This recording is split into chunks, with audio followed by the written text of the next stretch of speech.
Sales role play is so important in helping people internalize their messaging.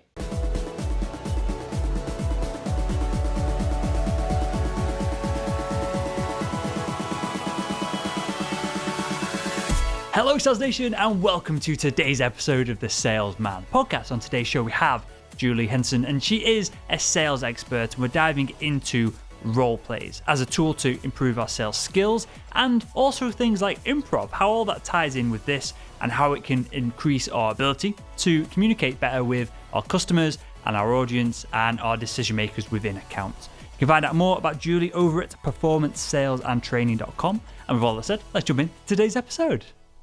Hi Julie, and welcome to the Salesman podcast. Thanks, Will. Happy to be here.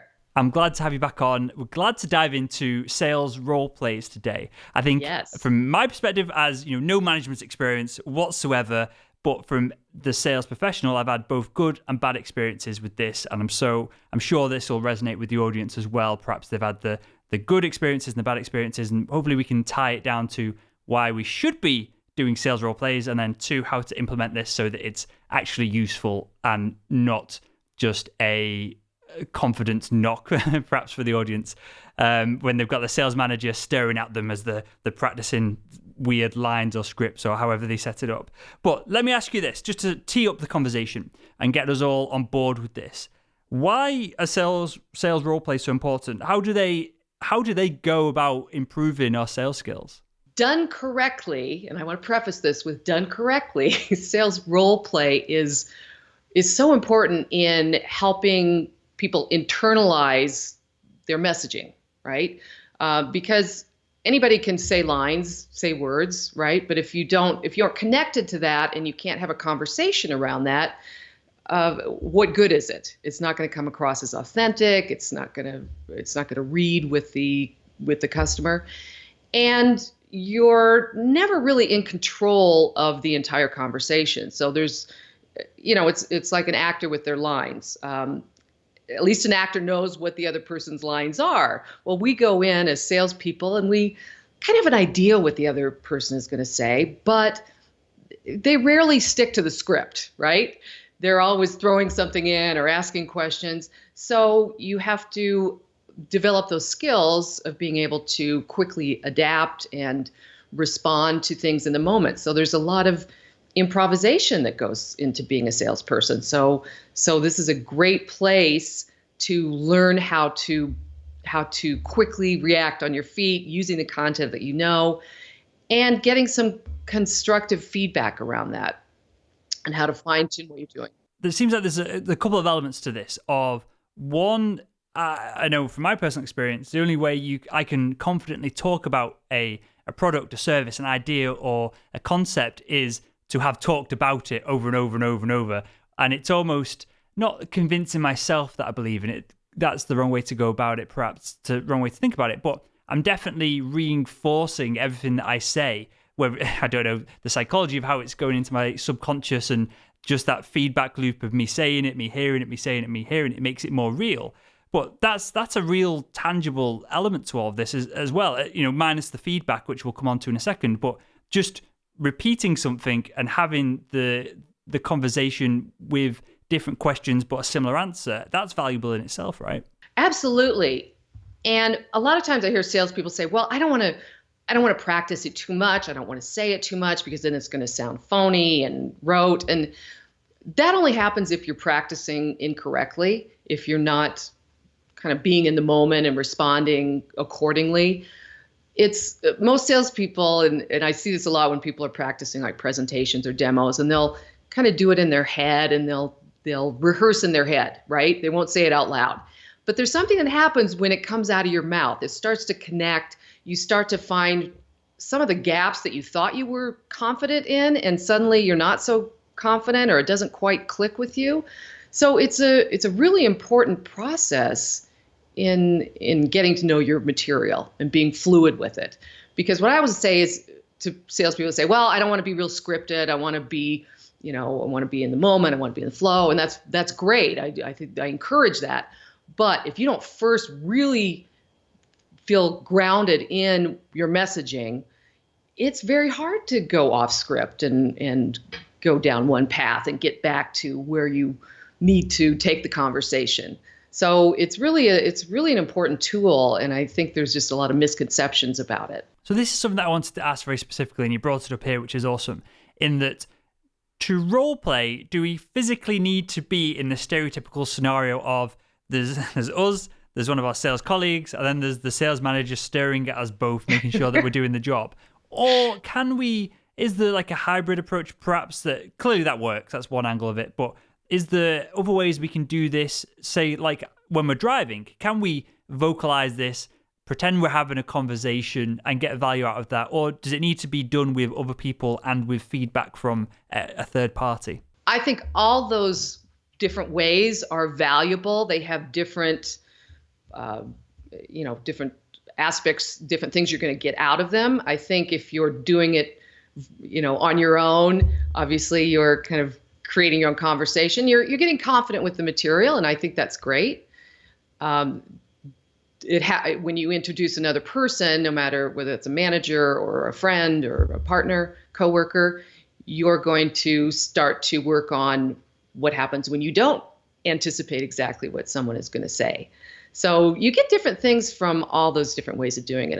I encourage variety in rehearsal, because it is a variety. It's a variety pack when you go out and meet with customers. You don't know what you're getting. So rehearsing under all kinds of different circumstances is a great idea. I know for me personally, I do all of this, but by total luck and fluke and not any structure to it. But for example, I'm pitching at the moment for a bunch of more live content, live shows, to increase the budget, to improve the production value of it all, with multiple kind of like partners and with event organizers and all this kind of stuff. And to do that process and to go through it, I will be talking through the conversations that I think I'm going to have, and I know the outcome, and I'm just doing this naturally. I'm not consciously sitting down for 10 minutes to meditate on the conversation that we're going to have. But because I'm just excited about it, I'm thinking about, well, what about this, and then this, and this objection, and this kind of stuff. And then every day I tend to ring my dad, so I'll chat with him about it, because he enjoys coming on this entrepreneurial journey with me, because there's a spark of entrepreneurship in him. And what is interesting with our conversations is that I'm an optimist and he's a pessimist. So when I say, hey, we're going to do this, blah, blah, blah, blah, he goes, well, what about this? And it's usually something I've thought about, but it's not something that I've given a lot of thought to. But it's useful for me, because if I get a pessimist of the other end of the phone who's a decision maker, just going through these conversations with my dad, when he doesn't really understand the world of podcasting and media, but he understands the value of eyeballs and advertising, perhaps. And obviously there's multiple layers of value and brand wrapped up in this as well, which perhaps he isn't so clued up is the wrong word, but so knowledgeable on. He gives me good feedback on, well, that literally just sounds silly, or I don't understand that. And kind of we go back and forth through this. And then when I actually get on the phone with someone, and I'm having these conversations with decision makers, I'm a lot more fluent for it. But what I've done recently is I've got a couple of mentors, and I've been asking them questions as well. And they are far, far along the entrepreneurial and the salesmanship journey than what I am. So they're giving me more critical feedback. And the results, and the reason I've just explained all this, the results from all is it's far easier just to speak to someone who knows what they're talking about than it is to go through the process of talking about it to myself, then to my dad. It seems to narrow down the learning process, substantially. So is that something that we should, even though we might be doing all the other stuff, which is more relaxed and casual, do we really need to focus on sitting with someone who knows what they're talking about and getting direct feedback from them? You mean as far as like a manager or someone who's similar to your customer that you're going to be working with? I guess for the audience, it's going to be a sales manager most of the time, isn't it? It is. And, there's some inherent problems with that. I think it can be done, but I think the way traditional sales role play is set up is problematic. And good managers, I think, can do that well, but I think there's a bias. We all, you're in the room with your peers and your manager, and you know way too much information about your company, right? You know way more about your solution than an actual customer would know.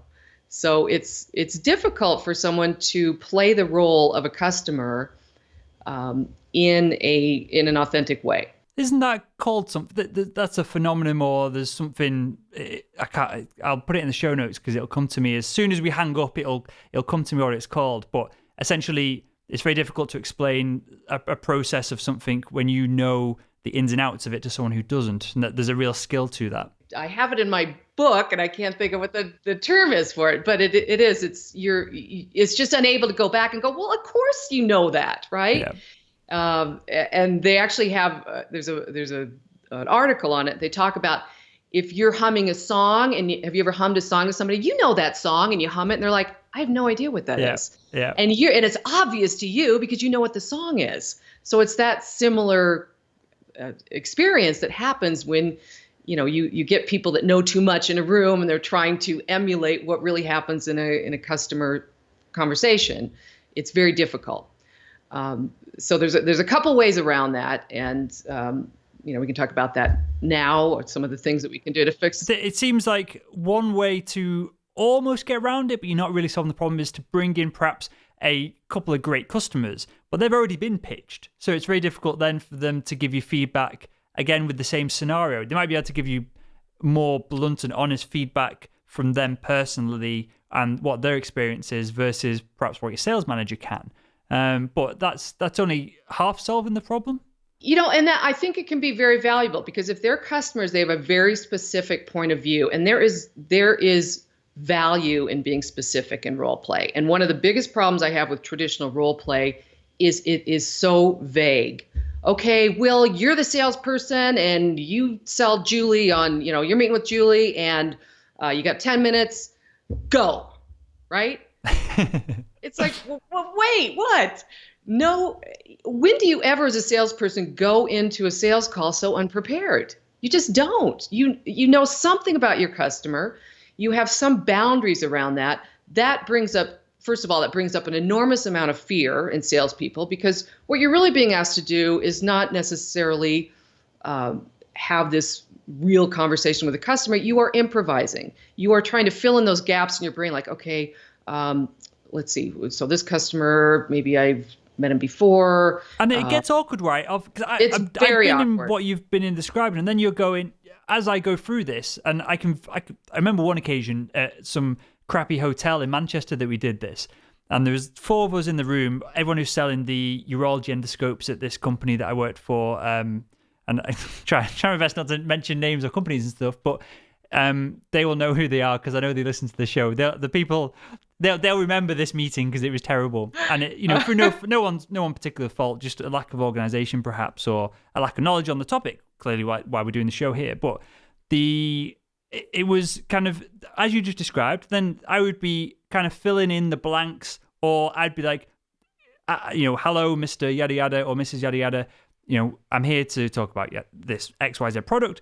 And then I'd be looking to the sales manager and go, is that the product you want me to talk about? And they would go, yes. And then you carry on and go, well, how long have you been in the role? And you'd be asking all these questions that you would never ask a real person because you'd have done the research. And clearly, if you ask these questions, you look like a fool in reality. So it's so awkward. And why role play is set up this way is beyond me. It's somehow role play has been taken from the theater where it originated, where actors are trying to assimilate their lines and form relationships and learn about their role and the other people in the scene.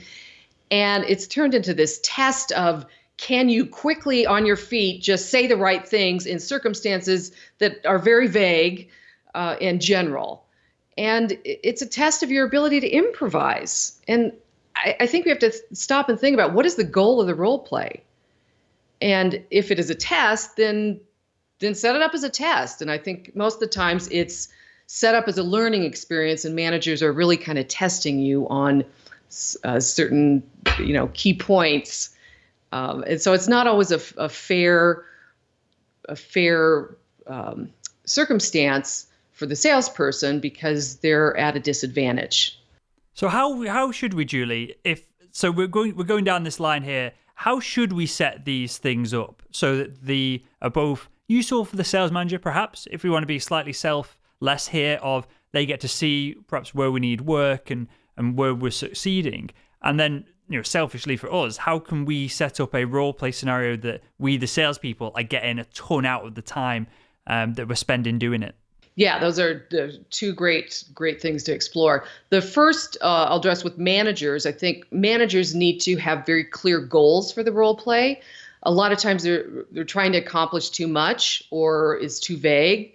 So I always tell my groups to think about one or two objectives that you really want people to focus on, right? So today we're going to want you to really focus on having, working that value statement into this conversation, right? And I want you to work on also having better eye contact, or two things that aren't necessarily conflicting, and to stay focused on that, because otherwise you're just kind of trying to recreate a conversation, and and obviously the manager is just trying to see what comes out of your mouth, and they're going to give you feedback on that. But use it as a learning tool and trying to practice new skills. I want to jump in here. Sorry to interrupt. I keep interrupting you, but I want to. There's loads to explore of all of this, and you touched on something then, which is totally new, and I was oblivious to this until you just said it. But it makes total sense. But I was always under the assumption that a role play is there to increase and improve your ability to engage with customers, to improvise as you described. But you just threw another layer on top then of things like eye contact or body language and things like that. And I know, and I've talked about it on the show before, it might even been with yourself, Julie, if we've talked about presentations in the past. I did a presentation. I remember it really vividly. It was in front of about 150 surgeons, and I recorded it, and I was horrified that when I look back at it, because I'm tall and skinny, my posture isn't brilliant, and so I was kind of like slouched over, and I looked, even though I was really excited, I looked really uninterested just through my body language. So then I did the same presentation the next day to the next lot of surgeons, stood up straight, almost overemphasized like great posture and chin up and all this good stuff, and it looked far better. And whether that was noticeable, I'm pretty sure it was, and how much impact it has on the audience, again, it's kind of difficult to measure. But I know looking back at it, I looked far more confident in what I was saying. So all this stuff ties into role plays as well, right? We should be not necessarily looking just at, can you deal with an objection? We should be looking at how you even just sat in the chair as you're conversing with the customer. The problem is if you pull in too many objectives, people start to get so self-conscious they don't know what to do. So if you can give people just a couple things to work on, and then they can, kind of have the conversation with that thought in mind. I'm making better eye contact. I'm going to get that value messaging in. Then they're not so overwhelmed. And then you have something to give feedback on, because otherwise it's just this whole potpourri of, you can really pick somebody apart for every bit of this improvisation they've just done. So being clear on your objectives, I think, is important. And setting up the scene is vital. And I think salespeople can have a real, role in this as well. As we talked about, having these vague circumstances isn't realistic, and it's not helpful. It creates anxiety. It doesn't produce any type of a conversation like you mentioned with your example that you would have in real life. So what is the value of that? The people that are going to shine in those role plays are salespeople that just happen to have good improvisation skills. That's not everybody. It's both that and people, and excuse my language, but people who can bullshit as well. And clearly right. That and is that what you want to see as a manager? Is that what you want to see? Then great. But I think if you're using it as a tool to help everybody lift themselves up and get comfortable in different circumstances, then give them the information they need. Nobody, even professional improvisers have certain rules that they know that they can kind of, put boundaries around what they do. And if you get just regular people and you throw them on a stage and, or in a room in front of their peers and their manager, just all kinds of weird stuff happens. So on this, Julie, again, this is really fascinating. Are there do you know off the top of your head, any tips or strategies or ways to be able to improvise better? Oh, absolutely. Can you share some of these? Because this is clearly a skill in itself. Oh, it is. It's we could spend an hour on this, but there's a couple of rules in improv, and the one that, the basic one that kind of helps you be focused on your customer in the situation is just about being in the moment, just kind of letting go, just really focusing on the moment, which not everybody is good at doing, especially when you're in a kind of nerve-wracking situation. The rule of yes and, I think, is very helpful, which I think is very helpful in sales. But as an improviser, have you ever heard that, Will? It sounds familiar, but yes, give me context. So for it. What it means is, if someone gives you something, say you and I are doing a scene, and I say, "Hey, Will, what do you think of my little dog here?" And you say, "Well, that's not a dog, that's a monkey." It's like, where do we go? Our scene is done, right? Sure. Over. So you always want to say yes to the other person. You always want to acknowledge their reality. So it's, oh yes, that's a cute dog, and it looks like the dog that my neighbors have been missing for a year, right? So then you add something to it. So it's a way of kind of keeping that conversation going, acknowledging the other person's point of view, and kind of building a conversation together. So lots of great rules, tips in improv, and I think it's a great skill for salespeople to have, because we do so much of it anyway. Makes total sense. And we kind of glossed over something here, Julie, and I want to bring it back to this to wrap up the show, perhaps. And that is, should it be one salesperson sat in front of another salesperson with a sales manager there, or should it be customers, or what's the best scenario that we can pull together if we as salespeople were going to go to our bosses and say, hey, we pitch them on the idea of this as a training morning, or however it works. How should we? What would be the best learning kind of scenario that we could create, whether it be with customers or just other members of the sales team, or bring marketing in, or whoever? Well, I think that's a good question. And not everyone has the budget to bring in real customers or the ability to do that. But I think, as we talked about before the show, about your experience with having customers come and actual doctors come in, if you're selling to doctors, for instance, a lot of value in that. But I think regardless of whether you use the actual customers, whether you use other salespeople, making sure that customer has a very specific point of view and a very specific, circumstances, and that you both know what those are, so that you can stick to that. Because what you want to foster is this ability to have a real conversation and see what happens, or as real as possible under these, kind of set up circumstances. So if you're going to go to the trouble of bringing in an actual doctor, don't have him play a general doctor of, like, what is that about? You're wasting your time. He has a lot of knowledge. Have him be the doctor he is, or a certain role that he is able to slip into very easily. As opposed to what happens is, whoever's playing the customer plays this composite of all the customers we've ever called on. And you never call on that person, right? That doesn't happen. You're always talking with a specific person. So setting up the scene, whether you're working with real customers or salespeople, so that the customer has a buyer persona. They know who they are. They know what they know about this product, where they are in the buying cycle. Having the salesperson know what those circumstances are. This is your second meeting. This VP of sales is talking to you because he was intrigued by an email you sent, et cetera, et cetera. Those type of details, we can, as salespeople, we can get into that. Like, we can go with that. So there's no value in not giving people this information. Is it valuable, or does it work? And I've never seen this personally, but to bring in perhaps an actor to help with some of this and giving them some of the background information so they create character, or however they kind of go about it. But then you've got the opportunity to really riff back and forth with someone who doesn't have that underlying knowledge that might skew the objections or responses.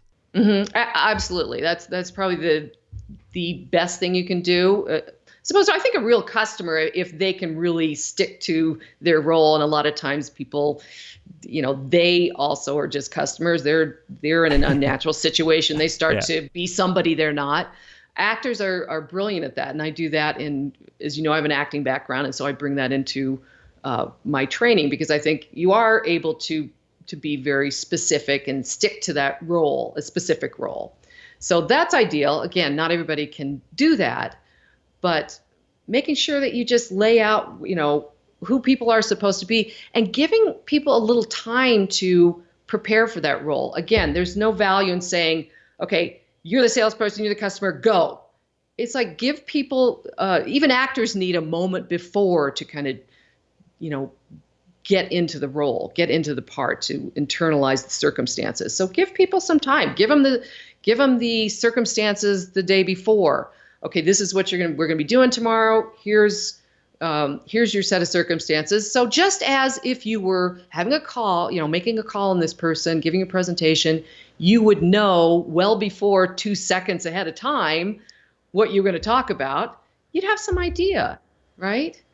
So I think if you go back to what is the purpose of role play, it's to find out how people are interacting in a real customer situation, and how can we improve that.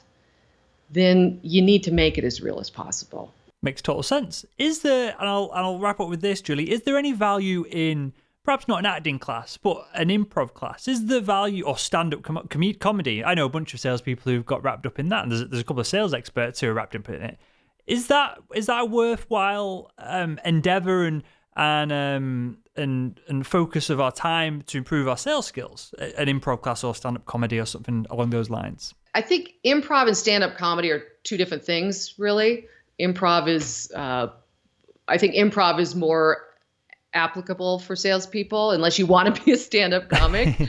But sure, I think all these tools are good at, especially if you need help kind of being more on your toes and reacting to things quickly, if that's something that you're stuck with. I know a lot of salespeople that are pretty good improvisers. They're reacting, on their feet pretty well.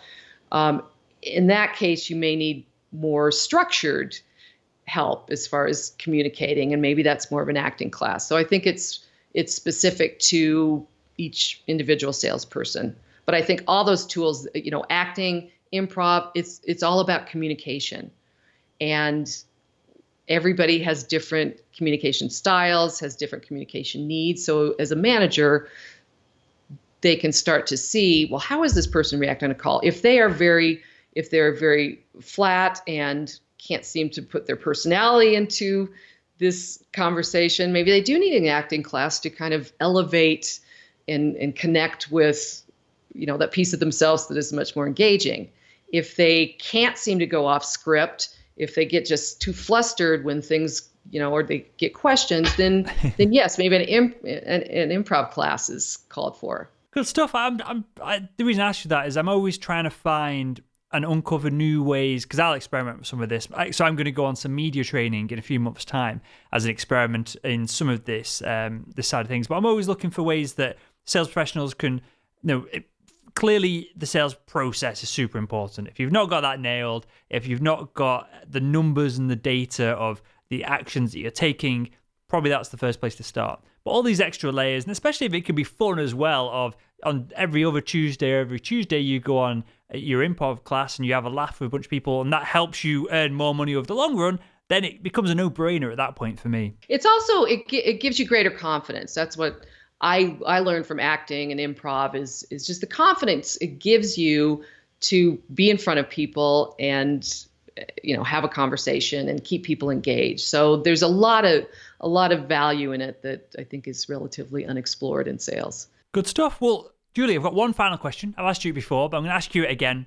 And that is, if you could go back in time and speak to your younger self, what would be the one piece of advice you'd give her to help her become better at selling? Gosh, I have lots of advice for my younger self. I think I would say just be bold, just keep moving forward. I think as a new salesperson, I know I was very very much trying to do it right?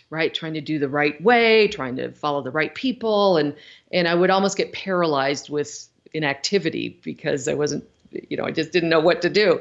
And as I've found, and as you probably found in your career, it's just important to just keep moving, just keep doing the best you can, let the results go, and, just keep trying to improve, and things will, come together accordingly. Makes total sense. I can't remember the statistics on it, but I think of very similar to yourself, but I think the analogy of just that 1% improvement every day, it doesn't add up to 365% improvement over the year. It's 3,000 or whatever it is, because it compounds. So I like that, and that's how I think about things. And Julie, you mentioned your workshops here. This is clearly relevant. Clearly you are the woman to be putting these workshops on, with the acting background, with the sales knowledge. And I'm teeing you up here for the pitch, but tell us a little bit about the workshops and where we can find out more about everything that you do as well. So I do a lot of sales training workshops, really focusing on those customer facing events like presentations and demos.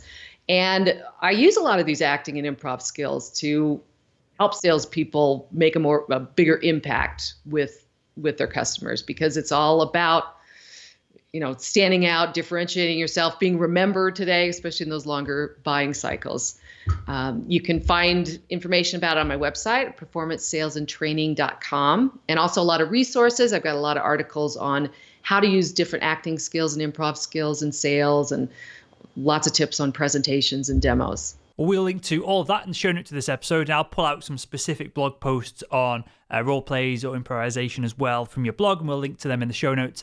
And with that, Julie, I want to thank you for your time. I want to thank you for having some unique insights on this. I think you've got a cool angle on it from the acting experience and background, so I appreciate that. And I want to thank you for joining us on the Salesman Podcast. Thanks, Will. So happy to be here.